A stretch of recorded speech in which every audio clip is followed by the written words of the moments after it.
O rosto de Cristo, uma das imagens mais veneradas da história da humanidade. Protagonista de milhares de obras de escultores e pintores que durante séculos se espalharam pelo mundo no Oriente e Ocidente. Traços regulares, cabelos longos caindo sobre os ombros, barba, bigode, olhos grandes e olhar nobre. Uma figura inconfundível que, mais do que qualquer outra, continua a ser discutida. Objeto de estudo para cientistas e pesquisadores que desde sempre se perguntam sobre sua importância histórica. Referência para milhões de fiéis que em suas preces buscam o rosto de seu Senhor. Mas que aparência tinha Jesus Cristo? Seria realmente a mesma figura adorada por séculos pelo cristianismo? Nos evangelhos, livros que contam a vida, a pregação, a morte e a ressurreição de Cristo, o Redentor, não há menção sobre seu aspecto físico ou sobre características de sua face. Uma lacuna deixada pelos evangelistas, pois os biógrafos oficiais de Cristo nunca conheceram o protagonista dos fatos narrados por eles. Mas o transcreveram conforme passado pelas tradições orais, muitos anos após sua morte. Apenas João Evangelista, segundo algumas teses, poderia ser o apóstolo preferido de Jesus. Mas nem mesmo ele, que talvez o conhecesse diretamente, teve o cuidado de contar em seu testemunho escrito as características físicas do Senhor. Qual é então a origem daquele que todos, cristãos ou não cristãos, conhecem como o rosto de Cristo? E quanto corresponde à realidade? As imagens que temos de Cristo são bastante tardias em relação aos fatos históricos, pois os evangelhos não nos deixaram um retrato específico da aparência do Senhor quando estava na terra. Então não sabemos de fato como eram seus traços e como era sua face. Não encontrando nos evangelhos nenhuma descrição de Cristo, muitos pintores, escultores e estudiosos recorreram para suas obras a fontes apócrifas e a chamadas imagens aquerópitas. Isto é, não feitas por mãos humanas, mas que surgiram através de milagres. Entre essas, a mais conhecida é com certeza o sudário, conservado na Catedral de Turim e exibido aos fiéis apenas em raras ocasiões. Mas antes dele, por séculos, o cristianismo adorou uma outra relíquia, guardada em Roma, conhecida como Véu de Verônica. Um lenço que traz impresso os traços da face de Jesus e que é centro de um verdadeiro mistério histórico-teológico. Uma fascinante história de fé, intrigas de poder e reviravoltas. A personagem Verônica é uma personagem apócrifa dentro da tradição do Novo Testamento. É uma figura que atingiu muito o imaginário popular e, consequentemente, tornou-se parte de um complexo iconográfico muito articulado. A tradição conta que durante a subida de Jesus ao Calvário, uma mulher chamada Verônica, compadecendo-se frente ao sofrimento do Nazareno, abriu caminho entre os centuriões para enxugar o rosto coberto de sangue.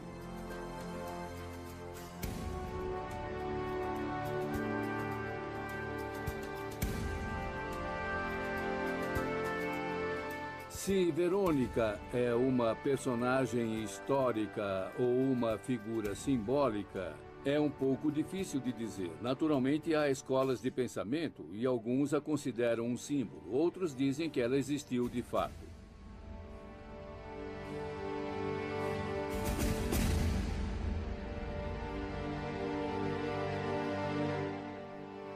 Irmã Ana Catarina Emmerich, conhecida por seus dons de clarividência, conta ter visto Santa Verônica em suas visões da paixão de Jesus.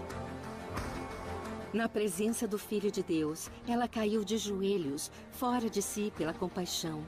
Estendeu o sudário por um dos lados. Jesus pegou o véu com a mão esquerda e o pressionou contra seu rosto ensanguentado.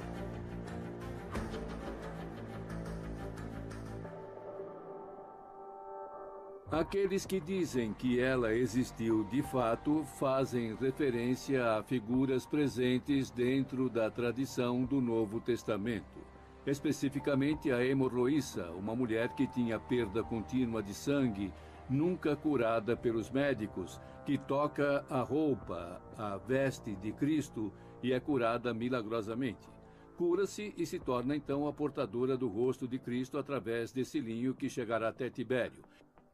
Isso para dar sentido, isto é, uma ponte histórica até a futura presença do véu em Roma.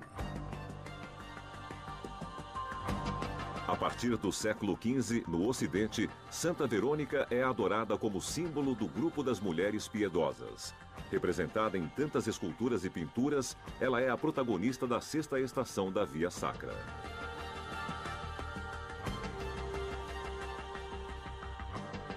E é dedicada a ela a obra do escultor Francesco Mocchi do século XVII, localizada na Basílica de São Pedro, no Vaticano. Uma estátua imponente que segura em suas mãos o véu em que se representa o rosto sagrado. No entanto, não há vestígios de Santa Verônica nos evangelhos, e seu culto é celebrado apenas no mundo ocidental. Por quê? Quem é e onde nasce o mito de Santa Verônica? Conseguiu de fato imprimir o rosto de Cristo em um pano de linho? E se tal pano de fato existe, onde está agora?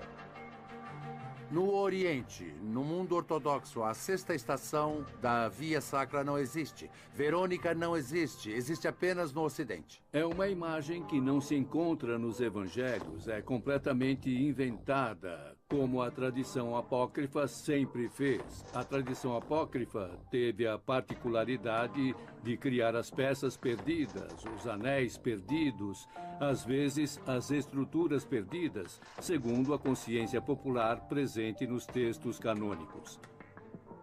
Acrescentou peças que humanizaram certos episódios, certas histórias, certas figuras. A religiosidade precisa de sinais. Deve tocar o que é santo. Não basta a palavra, não basta o pensamento, não basta a fé abstrata. A religiosidade vive de coisas, de sinais, de símbolos, e Verônica é um deles.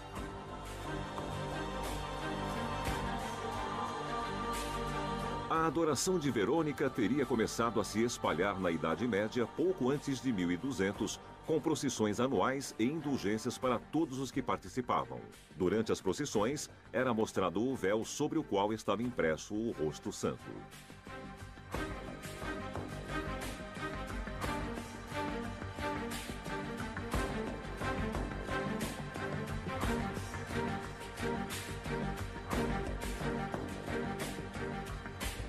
Papa Inocêncio levou em procissão a Roma e a imagem era visível de ambos os lados.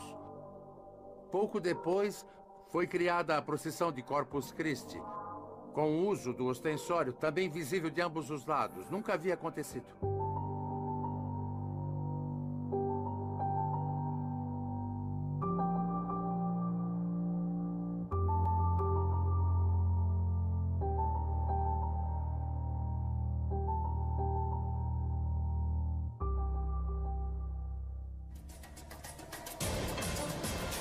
A partir do século XIV, o véu foi exposto à veneração pública, até a data do trágico saque de Roma, que é também o dia em que Verônica desaparecerá para sempre dos muros do Vaticano. Mas para tranquilizar os fiéis e não acabar com as lucrativas procissões após o furto, a igreja pôs em prática um refinado plano de desinformação, assegurando que a relíquia retornara. O problema surgiu quando a rainha Constança da Áustria enviou uma carta ao Vaticano, na qual pediu uma cópia da imagem.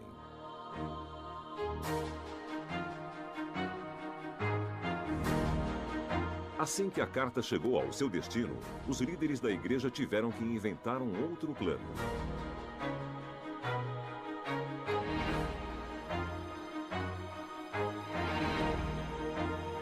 Foi Monsenhor Pietro Strozzi, secretário do Papa, que sugeriu ao pontífice criar secretamente um novo protótipo do véu.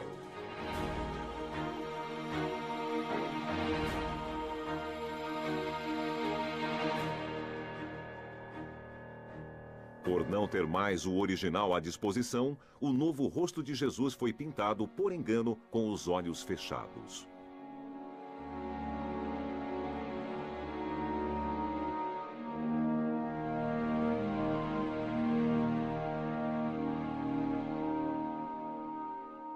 Era uma cópia improvisada, não valia muito em termos artísticos. Era muito claro que aquilo era uma cópia improvisada com pouco valor artístico.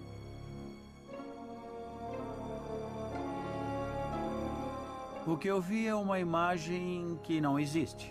Parece um pouco um contrassenso, mas se trata de uma pintura evidentemente deteriorada, em que não é possível distinguir mais nenhum vestígio, nem de traços, nem de contornos, evidentemente.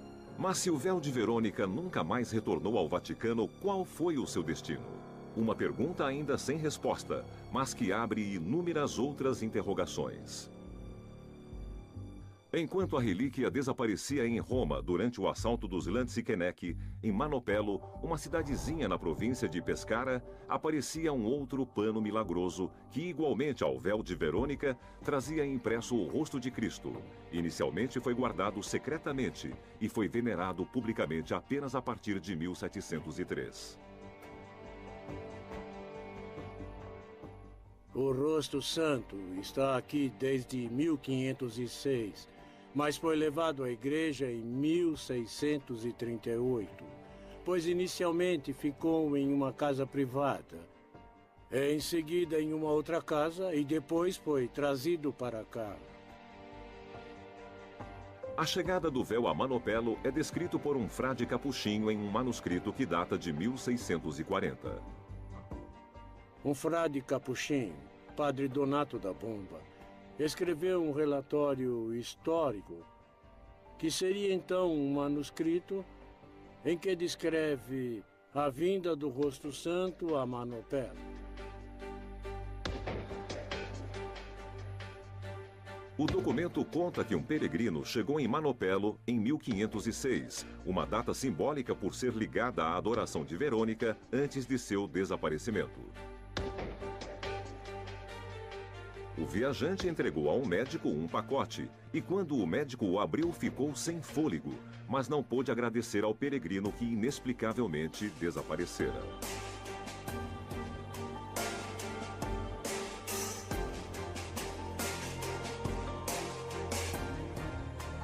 Sentindo-se presenteado por Deus, o homem guardou a imagem até o dia de sua morte, quando ela passou a outras mãos até chegar aos frades capuchinhos.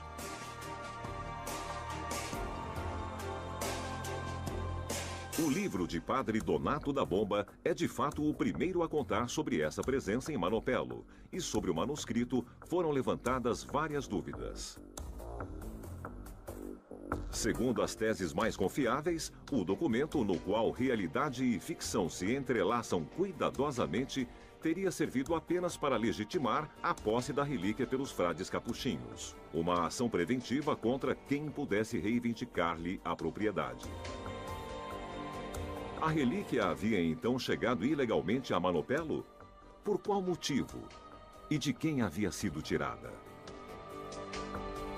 Sabemos que por muitos anos o rosto santo foi completamente escondido dos visitantes, dos peregrinos, etc. O que também eu acredito que seja por um certo temor dos padres capuchinhos em relação a este objeto em particular.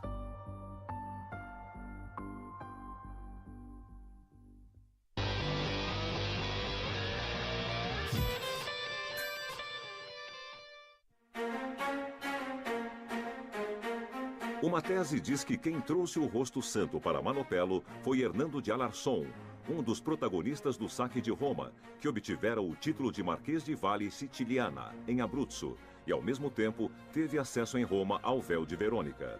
Talvez fosse sua intenção entregar a relíquia ao Papa ou ao imperador Carlos V de Habsburgo. Mas antes que pudesse fazer isso, o ataque terminou e o véu sagrado tornou-se um assunto espinhoso. Carlos V e o Papa fizeram as pazes. E a partir daquele momento, o assunto tornou-se ainda mais espinhoso, pois teria apontado o segundo comandante das tropas de Carlos V como um criminoso. Porque deter uma relíquia, a mais importante, teria sido o crime que acabou lhe custando a vida. Agora não havia outra possibilidade a não ser destruí-la ou escondê-la. E então Alarson teria escondido a relíquia em Manopelo? É ela de fato o véu milagroso de Verônica?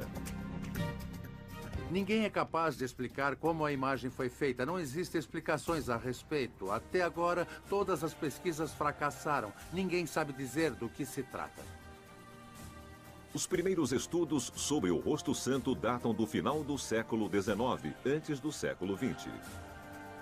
O pano em que está gravada a imagem de um homem com cabelos longos e a barba dividida em duas partes tem 17 centímetros de largura e 24 de comprimento. A particularidade mais evidente do véu é sua transparência, o que demonstra que o tecido de que é feito é muito fino, tanto que é possível enxergar através dele. Essa característica permite que o rosto seja admirado por ambos os lados. Um detalhe que lembra a relíquia de Verônica levada em procissão a Roma por volta de 1200 pelo Papa Inocêncio III. E surpreendentemente, a imagem de Cristo gravada nos dois lados do lenço não é idêntica de um lado ao outro, mas apresenta características diferentes. Dependendo da inclinação da luz, surgem duas imagens que são diferentes entre si e realmente nos faz pensar que é extremamente impossível que um artista de hoje consiga pintar sobre o mesmo tecido, que também é difícil de pintar porque tem características especiais. Que consiga pintar precisamente duas imagens que são diferentes, mas que se somam uma à outra, formando um chiaroscuro muito particular. Quem pode ter trabalhado sobre um pano tão fino com tanta maestria? E que tecido se prestaria a tal tarefa? Não haviam hipóteses até aparecer a especialista em bisso, Chiara Vigo, que é praticamente a única especialista que existe hoje na Itália, que é capaz de trabalhar este tecido antiquíssimo com uma técnica que foi herdada. Ela é capaz de afirmar com toda certeza que se trata de bisso.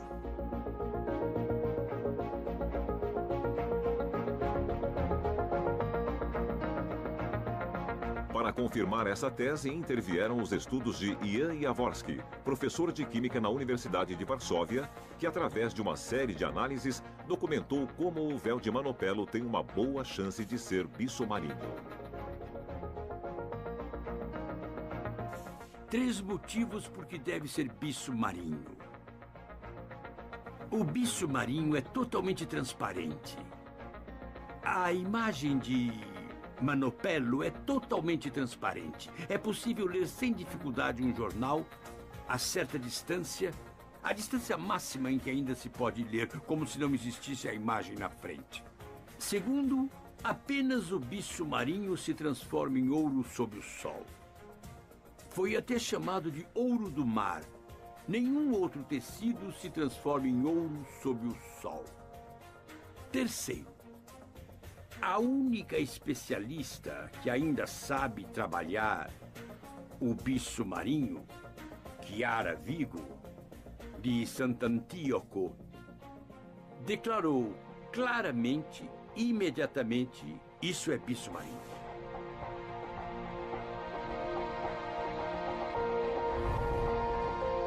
Chiara Vigo, de Sant'Antioco, na Sardenha, é especialista em bisso desde 1987. Uma fibra natural produzida pelo maior bivalve do Mediterrâneo, a Pinna nobilis. Ela emite por seu orifício uma borra que, em contato com a água do mar, se solidifica e se torna seda.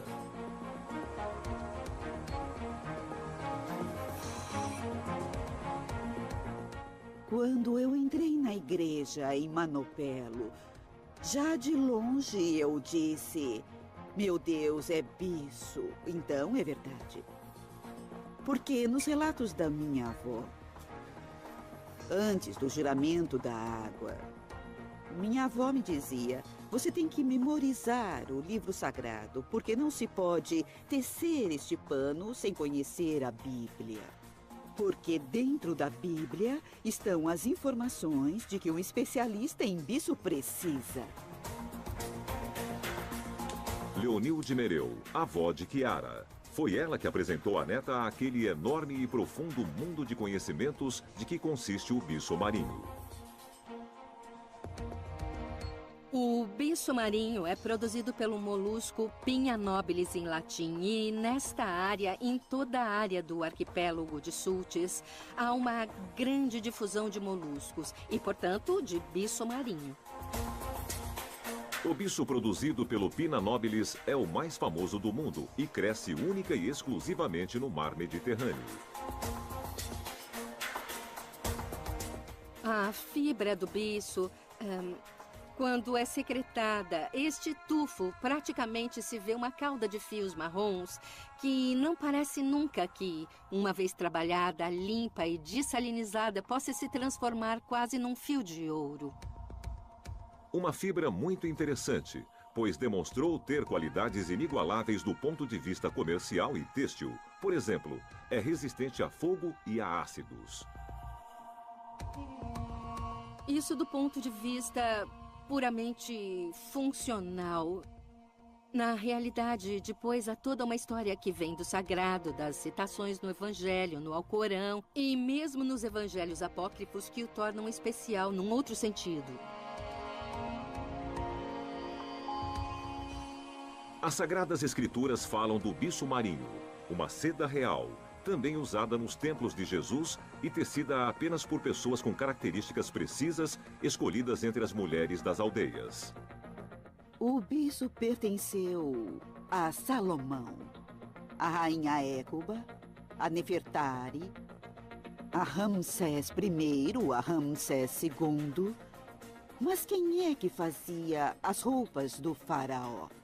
As roupas do faraó eram feitas pelas mulheres do templo, que teciam algo sagrado. Não podiam tecer algo profano.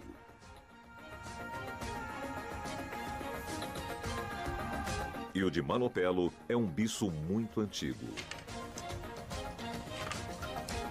Ele tem uma característica que eu, por fazer bicho, notei e outros não notaram. Por exemplo, há fundos de verde que são naturais, em flocos de bicho que têm mais de 300 anos, porque no mar não havia barcos a motor. Portanto, na água não havia aditivos ou componentes químicos e, consequentemente, o bicho de Jesus de Monopelo é, como dizemos no jargão têxtil, áureo, sem crostas. Portanto, é um bicho muito antigo.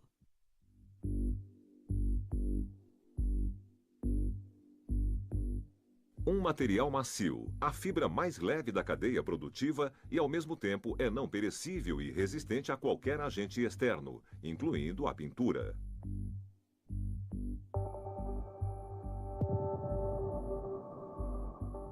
É autoextinguível, então não é possível queimá-lo. É autorrepelente, uma vez que construído. Isto é, se fizermos uma tintura à água, descobriremos que ela aparentemente pode ser vista. Então, após alguns minutos, o desenho desaparece, porque o bicho o faz sumir, come o bicho, como dizemos, por isso desaparece. O véu de Manopelo, se feito de bicho, não poderia, portanto, ter sido pintado. A imagem que traz impressa então aparecera de outra forma, talvez através de um milagre? Mas o bicho marinho é apenas uma das particularidades do pano. Notamos então que a imagem que se vê frontalmente se vê também por trás. A imagem que se vê lateralmente se vê apenas lateralmente com luz rasante. Portanto, são coisas muito estranhas. E por que então esse artista faria uma coisa tão complexa? Esta também é uma pergunta, porque deveria haver laboratórios e admitamos que esses laboratórios pudessem fazê-lo. Para conseguir o quê? Uma imagem que se pode ver como qualquer quadro. A imagem de Manopelo foi submetida a diversas tipologias de análise, que, entre outras coisas, excluíram a existência sobre o tecido de aglutinantes pictóricos, como óleos ou ceras. Esses estudos ainda não nos levaram a uma conclusão, a não ser a de que se encontram frente a um objeto quase inexplicável. De onde vem então o rosto santo de Manopelo? Pertence às chamadas imagens aquirópitas? E por que aparece em uma vila abruzense enquanto em Roma se perdiam os rastros do véu de Verônica? Para alguns estudiosos, é ele de fato o véu desaparecido, e o que foi gravado sobre o tecido é o verdadeiro rosto de Jesus. Encontrei o rosto santo de Manopelo no final de uma estrada, porque com a minha vocação estava concentrada na pessoa de Cristo. Irmã Blandina Pascales, estudiosa do sudário e da iconografia, passa a conhecer o rosto santo de Manopelo em 1977. Ao falar sobre ele pela primeira vez, uma irmã da Ordem das Trapistas aconselha-lhe a ler um artigo sobre o assunto. Então peguei o jornal, li esse artigo. Era um artigo aqui do Santuário do Rosto Santo de Manopelo. Falava de todas essas peculiaridades do véu, da transparência, que se pode realmente ler um jornal através dele, que ele muda, os dois lados são quase iguais. Parecia tudo certo. No final, o autor dizia também que as proporções do rosto combinam com o rosto do sudário de Turim. Impressionante.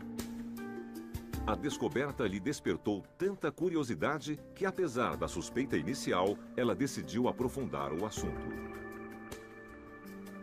Não tive a oportunidade de realmente verificar essa ligação, essa correspondência. Apenas anos depois, quando o padre Pfeiffer, o professor Pfeiffer, me ajudou. Ele mesmo veio a Manopelo fazer um desenho sobre a relíquia, com todas essas linhas precisas do rosto. Padre Heinrich Pfeiffer, um dos principais estudiosos e especialistas da relíquia de Manopelo. É sua e de irmã Blandina a descoberta da perfeita sobreposição do rosto santo da Vila Abruzense com o do sudário de Turim. Somente quando vi surgir este único rosto desses dois rostos completamente diferentes, colocados um sobre o outro. Um único rosto. Isso é uma coisa que nos faz tremer. É algo que nos atinge substancialmente.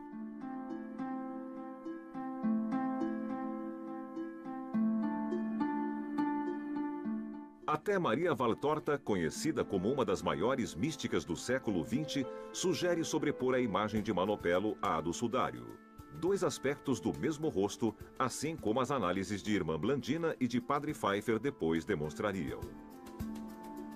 E Maria Valtorta diz, isto é Jesus neste capítulo, diz que pegue um rosto, os dois rostos, coloque-os um sobre o outro e veja que sou eu. Um é o rosto do morto e o outro do vivo, mas sou eu, diz ela, ou melhor, diz Jesus nesta obra. O Jesus de Manopelo poderia então ser igual ao véu de Verônica, adorado por séculos pelo cristianismo. Mas essa semelhança não explicaria sua sobreposição perfeita com a do sudário de Turim, a menos que a imagem aquirópita da face de Cristo não tenha se formado junto ao próprio sudário, dentro do Santo Sepulcro, que por poucas horas abrigou o corpo do Senhor. Poderia ser de fato assim?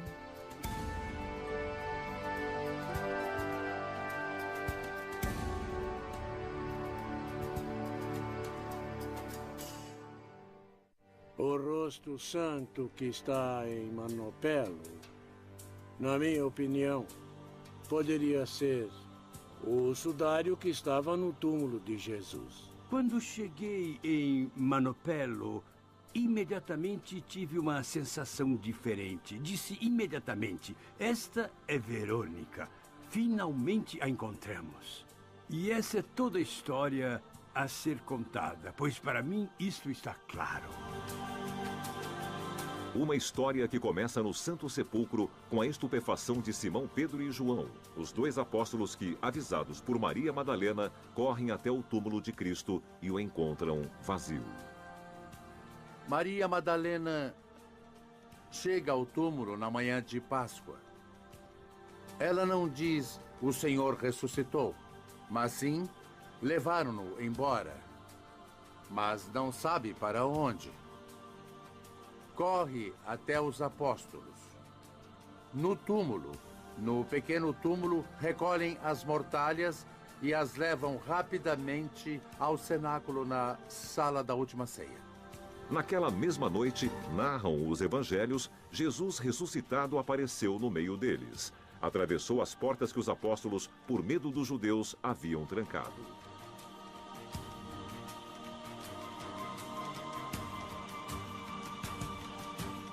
Mas por que tinham medo? Havia apenas uma razão para terem medo, porque possuíam essas mortalhas na cultura hebraica, no período de Páscoa. A atmosfera era impetuosa e animada. Se dissessem que Jesus de Nazaré ressuscitou, seria uma coisa.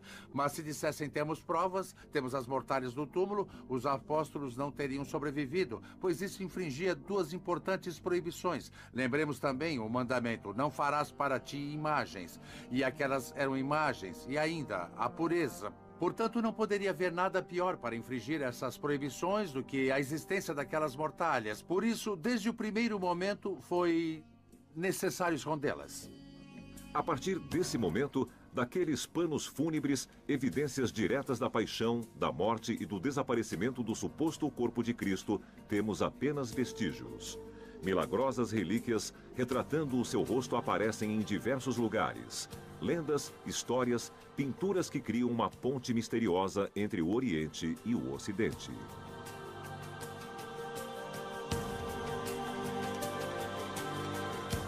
Analisando a iconografia de Cristo, mas sobretudo as relíquias que reproduzem o rosto de Cristo gravado milagrosamente, sem pintura, porque se pensava que fosse de fato gravado milagrosamente, descobrimos que há muitos caminhos paralelos. Um deles nos leva à Geórgia, onde se conta a lenda de Maria, mãe de Jesus. Essa lenda conta que Maria possuiria uma imagem de Cristo sobre um pano que foi produzida ao ser sobreposta ao sudário no túmulo de Jerusalém. E que, quando ela rezava, colocava o véu ou pano sempre voltada para o Oriente. Um outro tecido retratando a face sagrada do Redentor teria aparecido em Camúlia, na Capadócia. E de lá, como escreveu o historiador bizantino George Cedreno, foi transportado em 574 para Constantinopla. A imagem de Camúlia é a primeira da história a ser considerada aquirópita, não feita por mãos humanas, mas produzida com arte divina. De Constantinopla, a camuliana, confiada às ondas do mar pelo patriarca Germano, teria então chegado a Roma. Depois se torna Verônica. A camuliana corresponderia então ao véu de Verônica? E há alguma relação com o tecido guardado por Maria após a morte de seu filho? Um outro caminho nos conduz a Edessa, reino do rei Abgar. Um soberano que teria recorrido a Jesus para pedir a cura de uma doença. Há muitas versões da história, mas todas têm em comum um único detalhe. O Messias da Abgar, uma imagem de seu rosto gravada milagrosamente sobre um pano, e graças àquela imagem, o rei será curado.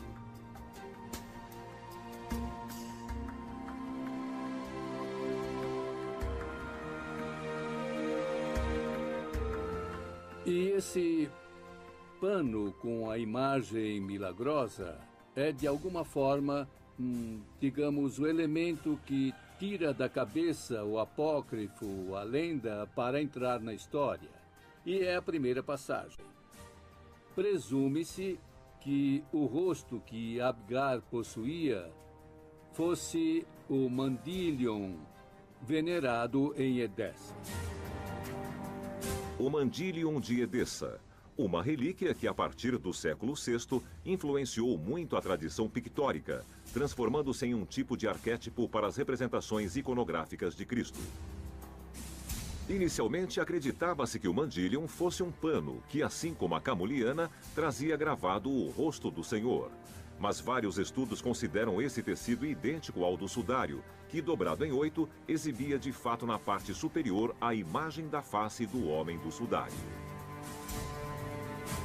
A partir daquele momento, a imagem de Cristo não é mais deixada para a livre imaginação dos pintores, mas seja a imagem do sudário ou o objeto que surgiu após o século VI ou VII, tornou-se normativo modular para todas as outras imagens.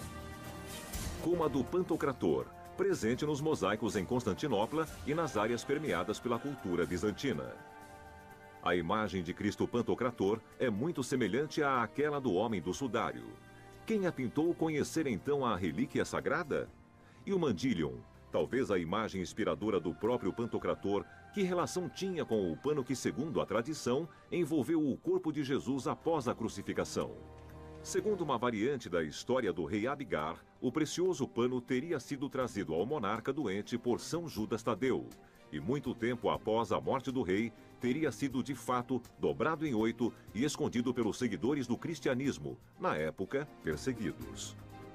Dobrando o sudário dessa maneira 8 vezes, fica visível precisamente a área do rosto e todas as antigas representações a partir do IV século que nos mostram o rosto de Cristo muito semelhante ao do sudário. Não temos provas de que o pintor, o iconógrafo que pintou a obra no Monte Sinai, tenha visto o rosto do sudário de Turim também, porque não se sabe, mas é possível. É uma das tantas hipóteses também porque são estranhamente semelhantes. O pintor não pode ter inventado algo, ele deve ter visto alguma coisa. Isso sim. Segundo algumas reconstruções históricas, o Mandylion ou mortalha dobrada foi posteriormente levado a Constantinopla. E em 1204, durante o pontificado do Papa Inocêncio III, em Constantinopla, irrompem os cruzados. Durante 3 dias fazem os piores saques e no despojo da guerra acaba-se talvez até mesmo o sudário do qual se perde o rastro. Em 1204, a mortalha desaparece e reaparece na França. Cerca de 150 anos depois, em meados do século XIV, por volta de 1353, nas mãos de um cavaleiro cruzado que a expõe e cuja mulher era de fato descendente do cruzado, dono da região de Blaquerna, onde o sudário estava em Constantinopla em 1204. Uma outra pista interessante diz que a mortalha sagrada teria sido mantida por um período pelos cavaleiros templários. Há um rosto interessante, venerado pelos templários, que foi descoberto em Templecombe, na Inglaterra, que se parece muito com o sudário, tem 145 pontos de sobreposição. E um dos últimos cavaleiros templários que morreu na fogueira, em 1314, se chamava Geoffroy de Cherny e era parente do primeiro proprietário, Geoffroy de Cherny, que em 1353 disse possuir o sudário.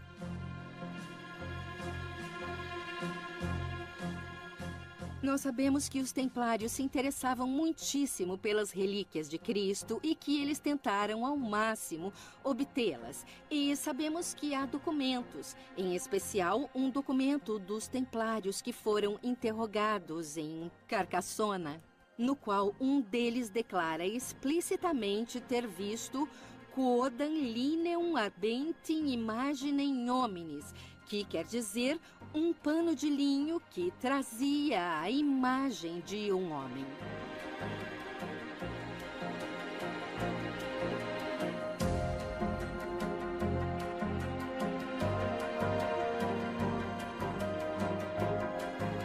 A neta de Geoffroy de Cherny o primeiro proprietário oficial na França, dá o sudário ao Savoia, praticamente 100 anos depois, em 1453. E o Savoia o mantém primeiro em Chambéry, em seu castelo, em uma capela que foi construída especialmente para ele.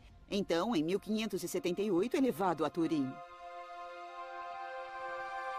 Os cavaleiros templários poderiam, então, por um período, ter tido a custódia do sudário, o que teria terminado em França, em Chambéry, mantido na Sainte-Chapelle do Castelo do Savoia.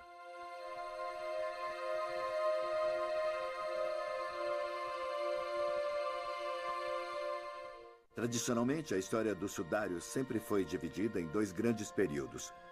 O primeiro período partiria da sepultura de Cristo até meados do século XIV, quando o sudário aparece na Europa. O segundo período, por outro lado, é caracterizado pelo fato de existir uma documentação concreta e satisfatória que nos permite ligar com muita precisão o sudário, que em meados do século XIV aparece na França, em Lirey, nas mãos de uma família feudal, ao que hoje é mantido em Turim. E é sobre essa relíquia que, a partir da segunda metade do século XIX, são feitas várias análises com resultados surpreendentes. O impulso para as pesquisas está relacionado à primeira fotografia oficial tirada em 1898 pelo fotógrafo Secundo Pia, que pela primeira vez destacará as características surpreendentes do pano fúnebre. A primeira característica é que o pano do sudário e, portanto, sua imagem se comporta como um negativo fotográfico. Pia, ao bater essa fotografia, consegue obter a inversão de tonalidade, de níveis de luminosidade. O que aparece? Aparece o rosto do homem do sudário como se fosse visto na realidade. Uma descoberta que marca um passo histórico. Pela primeira vez podemos de fato admirar o verdadeiro rosto do homem do sudário. Talvez o verdadeiro rosto de Cristo. Devemos ter em mente que a fotografia marcou o primeiro passo para os desenvolvimentos e processamentos através do computador, e assim essa possibilidade de estudar a imagem do sudário com o computador definiu as bases para aprofundar o estudo sobre a existência de detalhes dentro da imagem do sudário, mas também principalmente para conseguir extrair a segunda característica fundamental do sudário, que é a tridimensionalidade. Eu tinha 3 anos quando meu pai o fotografou. Naquela época, ele obviamente imprimia dezenas de fotografias do rosto em escala de 1 por 1, portanto, em dimensões muito grandes.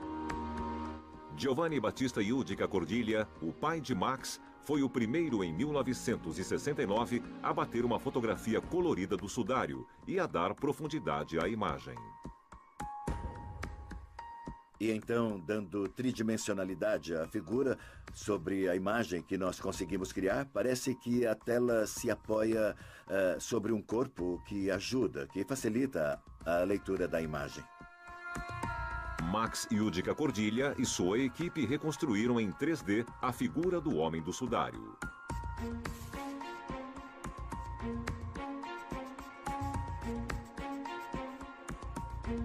Assim como o professor Nello Balossino, que, como eles, estudou a tridimensionalidade do sudário. O resultado final é este que vem. O resultado do rosto do homem do sudário com as feridas limpas. Nota-se um leve borrão, mas quem trabalha com processamento de imagens sabe que borrões são sempre relacionados a um filtro passa-baixo. Assim, eliminou todas as imperfeições. Elimina as imperfeições, elimina o ruído, mas também resulta em um leve borrão. Ao vê-lo em sua tridimensionalidade, o rosto do homem do sudário corresponde efetivamente à mais antiga tradição iconográfica. Quem teria imaginado que, após 2000 anos, poderíamos ver a face de Cristo? Que Cristo tivesse, por assim dizer, inventado a fotografia antes de nossos dias para nos dar até hoje a oportunidade de ver seu rosto, assim como seus contemporâneos puderam ver. E é o mesmo rosto esculpido por Luigi Enzo Mattei, autor do Homem do Sudário, que trabalhou na criação secretamente em seu estúdio por 19 meses.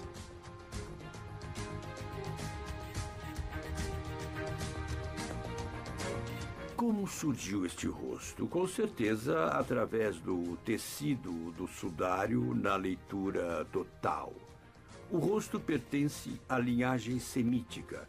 A distância, o eixo entre as pupilas, é menor que os 65 milímetros da linhagem europeia. Tem o nariz alongado, o bigode, a barba arrancada mais curta do lado direito. É um rosto grave, solene. É um rosto que emana modéstia, confiança. Parece quase desligado do corpo martirizado. Mas é um rosto que, mesmo que não se possa ver os olhos, as pálpebras estão abaixadas, olha dentro de nós. E é um rosto que nos faz refletir, nos faz pensar. O sudário não dá respostas, mas levanta questões. Questões que continuam a se multiplicar em torno do mistério do Santo Rosto de Jesus. E se, como vimos, as pesquisas feitas até agora demonstram que o rosto do sudário é o que mais se aproxima da imagem de Cristo, existem outros panos que integram e completam as informações contidas no sudário. Um deles é uma mortalha, mantida em Oviedo, na Espanha.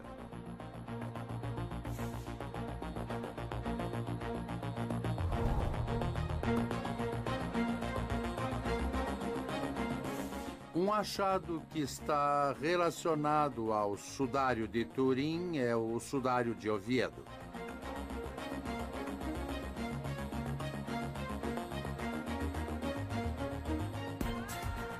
O sudário de Oviedo constitui uma prova interessante de sustentação anatomopatológica para o sudário de Turim, já que as manchas de sangue têm o mesmo grupo sanguíneo e, portanto, há uma analogia importante. Na antiguidade, o sudário era o pano usado para envolver o rosto dos cadáveres logo após a morte, para poder transportá-los até o túmulo.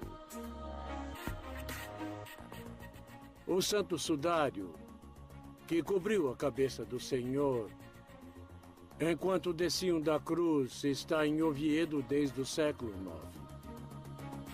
Em nossa hipótese, está claro que o sudário era usado certamente antes do sepultamento definitivo. Cobria, portanto, a cabeça do cadáver do momento da morte até o momento em que era sepultado. O sudário de Oviedo é uma tela relativamente pequena. Mede cerca de 83 por 53 centímetros. O suficiente para envolver a cabeça de um homem.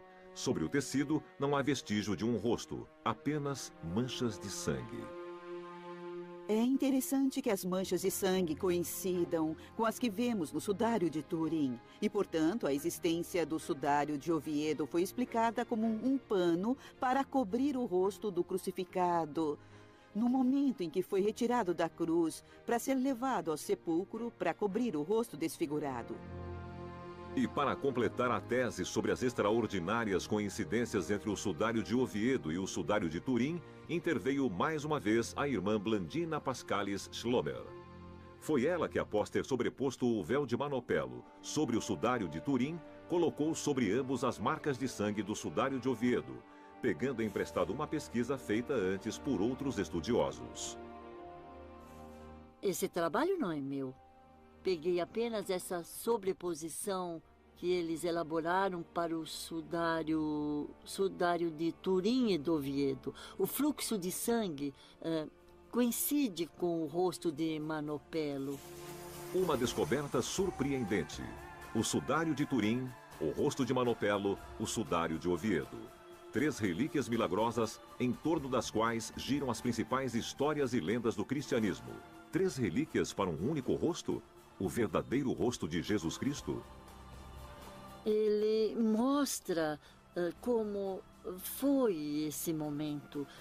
E o sudário de Turim mostra a situação do corpo morto. Talvez um instante antes que sua alma retornasse da sua ressurreição. É como se esse véu mostrasse seu primeiro olhar.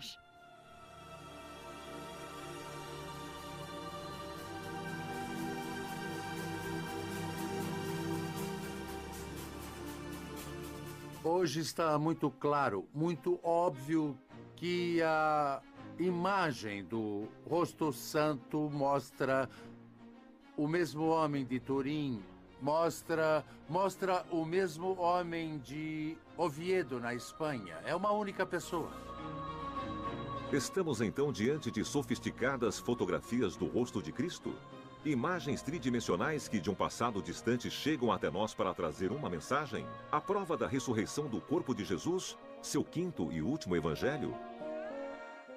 As perguntas continuam em aberto.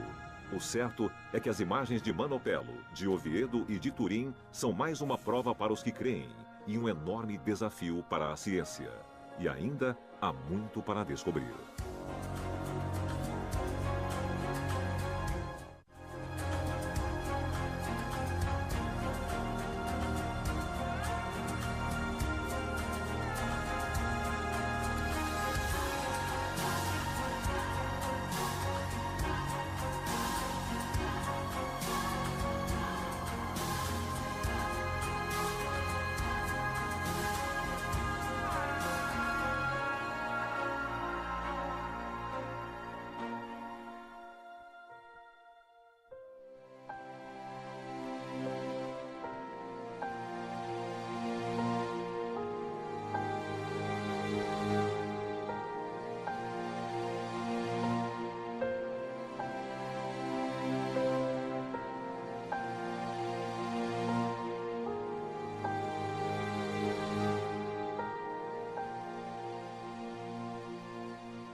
Dedicada a ela, a obra do escultor Francisco Mocchi do século XVII, localizada na Basílica de São Pedro, no Vaticano.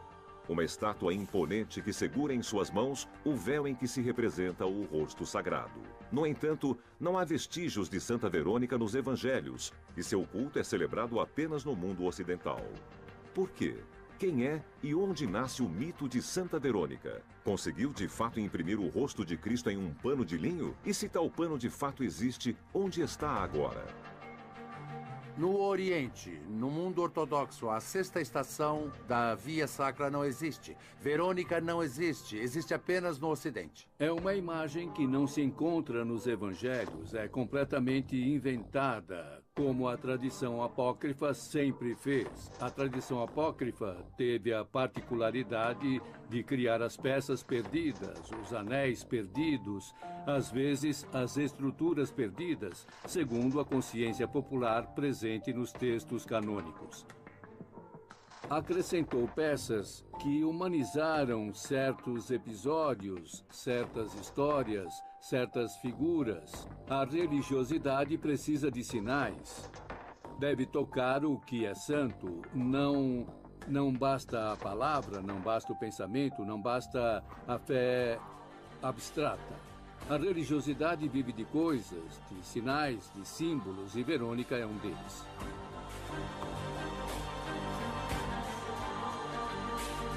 A adoração de Verônica teria começado a se espalhar na Idade Média pouco antes de 1200, com procissões anuais e indulgências para todos os que participavam. Durante as procissões, era mostrado o véu sobre o qual estava impresso o rosto santo.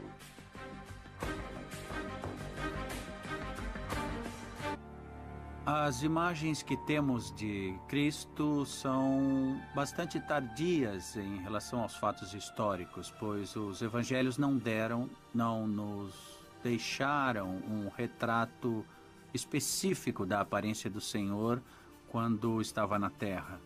Então não sabemos de fato como eram seus traços e como era sua face.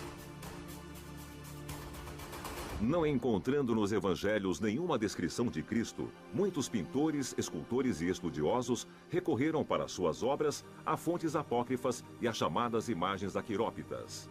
Isto é, não feitas por mãos humanas, mas que surgiram através de milagres. Entre essas, a mais conhecida é com certeza o sudário, conservado na Catedral de Turim e exibido aos fiéis apenas em raras ocasiões. Mas antes dele, por séculos, o cristianismo adorou uma outra relíquia, guardada em Roma, conhecida como Véu de Verônica. Um lenço que traz impresso os traços da face de Jesus e que é centro de um verdadeiro mistério histórico-teológico. Uma fascinante história de fé, intrigas de poder e reviravoltas. A personagem Verônica é uma personagem apócrifa dentro da tradição do Novo Testamento. É uma figura que atingiu muito o imaginário popular e, consequentemente, tornou-se parte de um complexo iconográfico muito articulado.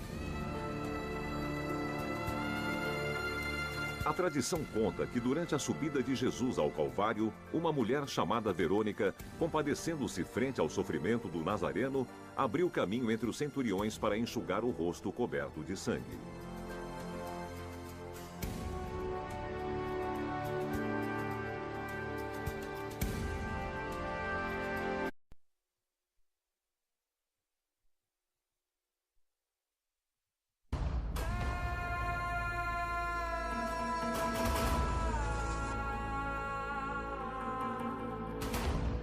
O rosto de Cristo, uma das imagens mais veneradas da história da humanidade. Protagonista de milhares de obras de escultores e pintores que durante séculos se espalharam pelo mundo no Oriente e Ocidente. Traços regulares, cabelos longos caindo sobre os ombros, barba, bigode, olhos grandes e olhar nobre. Uma figura inconfundível que, mais do que qualquer outra, continua a ser discutida. Objeto de estudo para cientistas e pesquisadores que desde sempre se perguntam sobre sua importância histórica. Referência para milhões de fiéis que em suas preces buscam o rosto de seu Senhor. Mas que aparência tinha Jesus Cristo? Seria realmente a mesma figura adorada por séculos pelo cristianismo? Nos evangelhos, livros que contam a vida, a pregação, a morte e a ressurreição de Cristo, o Redentor, não há menção sobre seu aspecto físico ou sobre características de sua face. Uma lacuna deixada pelos evangelistas, pois os biógrafos oficiais de Cristo nunca conheceram o protagonista dos fatos narrados por eles. mas o transcreveram conforme passado pelas tradições orais muitos anos após sua morte. Apenas João Evangelista, segundo algumas teses, poderia ser o apóstolo preferido de Jesus. Mas nem mesmo ele, que talvez o conhecesse diretamente, teve o cuidado de contar em seu testemunho escrito as características físicas do Senhor. Qual é então a origem daquele que todos, cristãos ou não cristãos, conhecem como o rosto de Cristo? E quanto corresponde à realidade? Se Verônica é uma personagem histórica ou uma figura simbólica, é um pouco difícil de dizer. Naturalmente, há escolas de pensamento e alguns a consideram um símbolo. Outros dizem que ela existiu de fato.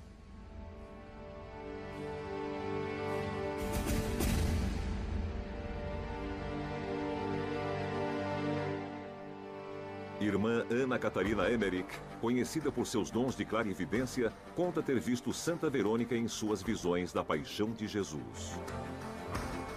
Na presença do Filho de Deus, ela caiu de joelhos, fora de si pela compaixão. Estendeu o sudário por um dos lados. Jesus pegou o véu com a mão esquerda e o pressionou contra seu rosto ensanguentado.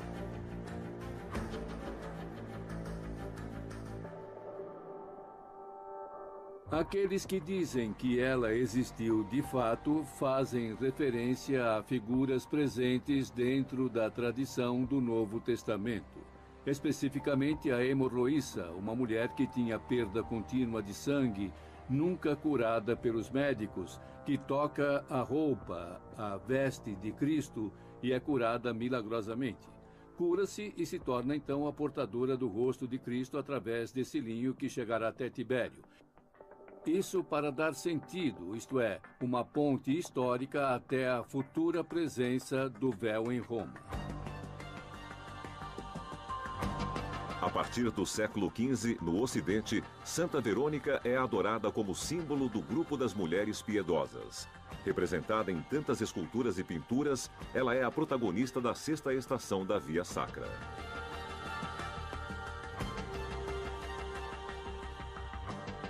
E é dedicada.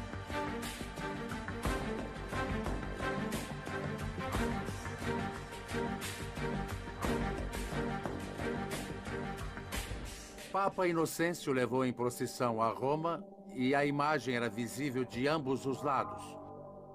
Pouco depois, foi criada a procissão de Corpus Christi, com o uso do ostensório também visível de ambos os lados. Nunca havia acontecido.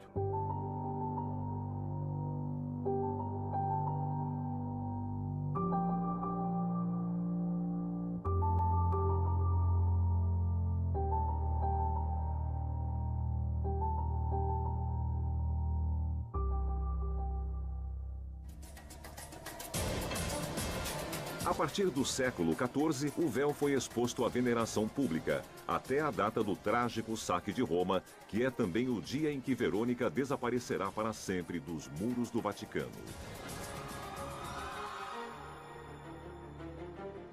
Mas para tranquilizar os fiéis e não acabar com as lucrativas procissões após o furto, a igreja pôs em prática um refinado plano de desinformação, assegurando que a relíquia retornara.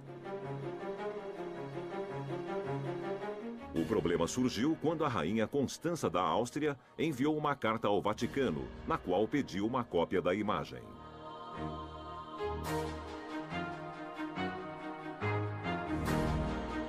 Assim que a carta chegou ao seu destino, os líderes da igreja tiveram que inventar um outro plano.